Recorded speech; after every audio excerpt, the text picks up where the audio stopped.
Good morning दोस्तों, कैसे हैं आप सभी लोग। आई होप आप सभी लोग अच्छे होंगे और अपनी पढ़ाई को बढ़िया तरीके से कर रहे होंगे। देखिए, आज है 20 अप्रैल और आज के कुछ महत्वपूर्ण करंट अफेयर्स को हम लोग देखेंगे। इसके पहले आप लोगों से रिक्वेस्ट है कि चैनल पर कोई भी नया है तो आप लोगों से रिक्वेस्ट है कि प्लीज़ चैनल को सब्सक्राइब कर ले, लाइक कर ले और बेल आइकन को प्रेस कर ले ताकि कोई भी अपडेट हो वो सबसे पहले आप लोग सभी लोगों तक पहुँचती रहे।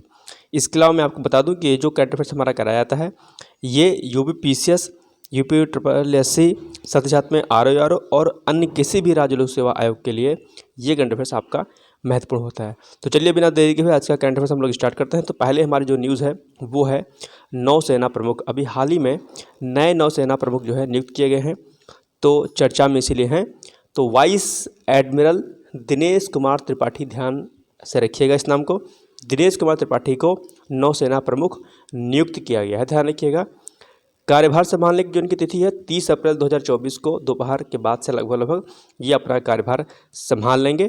और दरअसल इनके पहले जो थे प्रमुख थे वो कौन थे, तो वो थे हरि कुमार, ठीक है, हरि कुमार।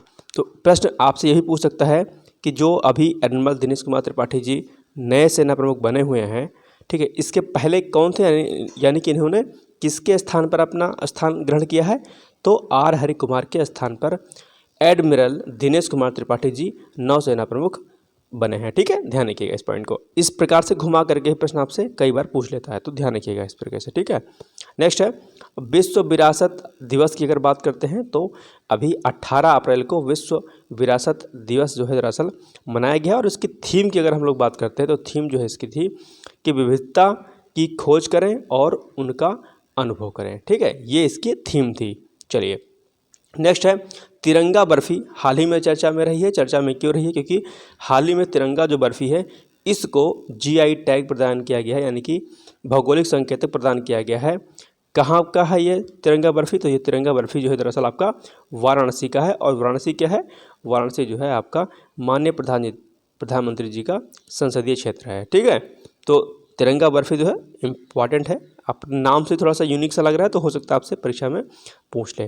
ठीक है, नेक्स्ट है 4th number Nestle baby foods, अभी हाल ही में चर्चा में है। और ये न्यूज़ अपने आप में बड़ी शॉकिंग है। चर्चा में इसलिए है क्योंकि जांच में दरअसल ये पाया गया है कि इसमें जो शुगर की जो क्वांटिटी होती है, यानी कि जो मात्रा जो होती है वो विकसित देशों की तुलना में विकासशील देशों में अधिक है। यानी कि जितनी डेवलप कंट्री हैं वहाँ पर जो नेस्ले बेबी फूड्स मिलता है उनमें जो शुगर की क्वांटिटी है वो कितनी है, वो दरअसल आपकी जो विकासशील देश यानी कि भारत जैसे देश हैं वहाँ से कम है। यानी कि भारत जैसे देशों में जो कि विकासशील है वहाँ पर शुगर की मात्रा अधिक है। ठीक है, जांच जो एजेंसी है कौन सी है जिन्होंने ये रिपोर्ट सबमिट की है, जिन्होंने ये जांच की है, तो जांच जो एजेंसी उसका नाम है public I and international baby food action network. आपको बता दूं कि ये बहुत चिंताजनक विषय वाली बात है कि नेस्ले बेबी फूड जैसे प्रोडक्ट आजकल भारत जैसे देशों में जो है धड़ल्ले से बिक रहे हैं और इस पर सरकारें काम नहीं कर पा रही, मुझे ऐसा लगता है, या अन्य कोई भी एजेंसी है जिस पर कोई इस पर जो है केस या ऐसी कोई सी चीज़ें नहीं करी जाती हैं।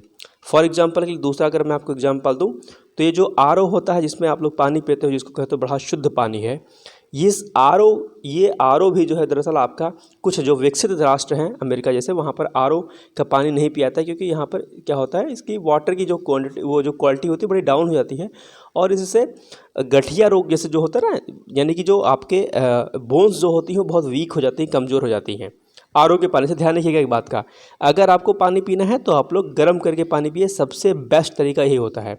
पानी को गर्म करिए, गर्म करने के बाद ठंडा करिए और पी लीजिए। ठीक है, या फिर और कई सारी चीज़ें उसके लिए होती हैं शुद्धिकरण के लिए, उन शुद्धिकरण की प्रक्रिया के फलस्वरूप पीजिए, लेकिन RO का पानी मत पीजिए। इसी तरीके से बहुत सारी ऐसी चीज़ें हैं जो आपके विकसित राष्ट्रों में बैन है, बल्कि यहाँ पर हमारे यहाँ बिकती हैं। ठीक है, जॉनसन एंड बेबी ऑयल पे, अभी हॉर्लिक्स वगैरह पे भी कई सारे बातें आई थी सामने, तो ये सब बातें भी जॉनसन बेबी शॉप जो है उस पर भी आपत्ति दर्ज की गई थी।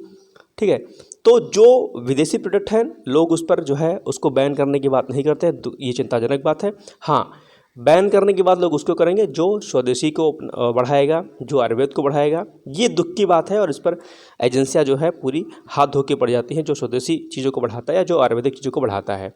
तो आप लोग युवा हैं, देश के जो है क्या कहते हैं विकास करने में आपका अहम योगदान है।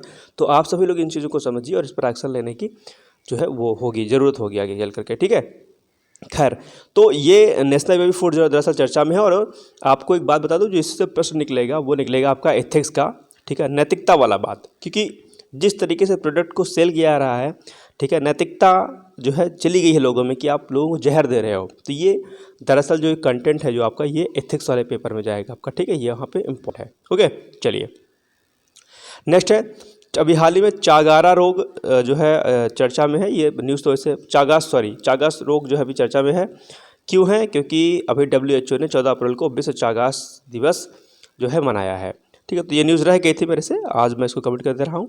और जो प्रोटोजोआ है, एक प्रोटोजोआ ट्रिपैनोसोमा क्रूजी के द्वारा ट्रिपैनोसोमा क्रूजी के द्वारा दरअसल ये जो है डिजीज़ जो है फैलती है, ठीक है।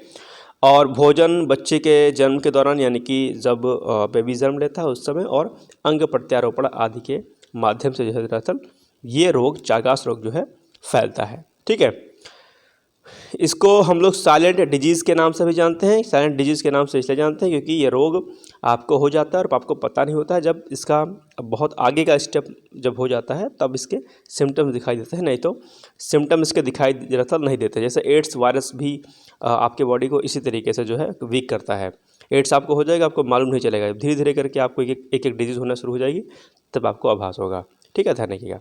नेक्स्ट है करीबा झील, अभी हाल ही में चर्चा में है। चर्चा में क्यों है? क्योंकि जो करीबा झील है वहाँ पर अल नीलो के कारण जो है ये जो झील है वो काफ़ी सूख गई है, और सिर्फ 13% यानी कि 13% जल ही वहाँ पर करीबा झील में शेष बचा है। ये बड़ी चिंताजनक बात है, और भारत जैसे देश के लिए भी चिंताजनक बात है, क्योंकि यहाँ पर भी ग्लोबल वार्मिंग और बाकी जो चीज़ें हो रही हैं उसकी वजह से दिक्कतें हो रही हैं।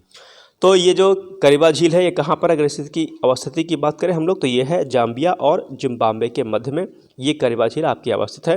निर्माण की अगर हम लोग बात करते हैं तो 1955 यानी कि 1955 में करीबा झील का निर्माण हुआ था, ठीक। ये चीज़ आप लोग ज़रा ध्यान रखिएगा। और जेम्बेजी नदी पर बाढ़ के कारण जो है बांध इस पर बनाया गया था, जिसकी वजह से ये जो है क्या कहते हैं झील बनी थी। ओके, अब आज आपका प्रश्न है, यानी कि आज आप लोग के लिए प्रश्न है, बहुत सिंपल सा प्रश्न है, कई बार आपके एग्जाम में पूछा गया है, पूछा जाने की संभावना अभी भी है। तो उत्तर प्रदेश दिवस कब मनाया जाता है? आपके ऑप्शन है ए 24 जनवरी, बी 24 फरवरी, सी 2 फरवरी, या फिर डी 22 मार्च। 4 ऑप्शन में से एक ऑप्शन सही है। आप लोग प्लीज़ कमेंट बॉक्स में जाकर कमेंट जरूर करिए। नहीं आता होगा तो इंटरनेट से सर्च करिए और आंसर दीजिए। और मैं बार बार कहता हूँ कि जब आप कोई चीज़ इंटरनेट पर सर्च करते हो तो एक चीज़ सर्च करने के बजाय आपको बहुत अन्य चीज़ें समझ में आती है, ठीक है। तो ये हो गई आज की न्यूज़। इसके अलावा अगर आप RO और PCS की तैयारी कर रहे हैं तो उसके लिए निबंध का प्रोग्राम हमने लॉन्च किया है, आप चाहें तो उसको पार्टिसिपेट कर सकते हैं। साथ ही साथ में UP PCS मुख्य परीक्षा के लिए भी आंसर राइटिंग प्रोग्राम को हमने लॉन्च किया है, आप उसमें भी पार्टिसिपेट कर सकते हैं। लिंक डिस्क्रिप्शन बॉक्स में दिया गया है टेलीग्राम का, आप वहाँ से जाकर के हमसे जुड़ सकते हैं, ठीक है। फिर मिलते हैं कल, तब तक के लिए जय हिंद, जय Bharat, thank you so much, bye bye, take care.